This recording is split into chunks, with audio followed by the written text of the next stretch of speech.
Hi there, welcome back to After Metrics, where we do B2B SaaS teardown videos and try to identify a few conversion leaks that might be costing businesses a few $1,000s every single month. Today, we're going to be talking about 360nRS, which is basically a multi-channel marketing platform. Um, basically. So straight away, we can see that the headline is very clear. It clearly states that it provides advanced solutions for text messages, RCS, WhatsApp, email marketing, and voice messages. Okay, which is very transparent. If we scroll down, they reiterate all these services that they offer, and they also have some very clear elements in terms of the pricing for the text messages, emails, and voices.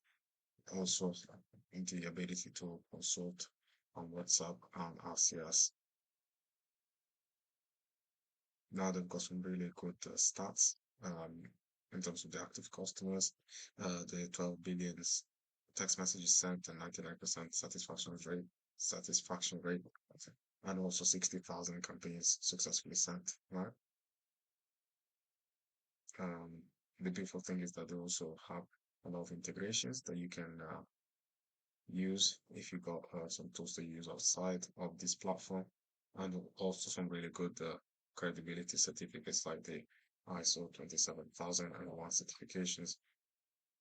Okay, here they've also got some really good credibility elements in terms of the brands that they've worked with, some really strong ones as well, like Carrefour, Huawei, and things like this. It's very powerful from a credibility standpoint. Here's also There are also a lot of testimonials that uh, basically, as I said before, reinforce a positive impact in the prospect's minds. For example, this person stated that it is so fast, convenient, and effective that it's surprising how far it can go. And then that's it for the website. Potentially, they could have added a frequently asked questions section at the bottom of the page to handle the prospects concerns and handle any of their objections, and also a contact form at the top of the page to increase the number of opt-ins by offering a lead magnet. So that's it for the video. If you're a SaaS founder and you want to increase your conversions, look on the link down below in the description. Otherwise, I'll see you in the next video. Bye.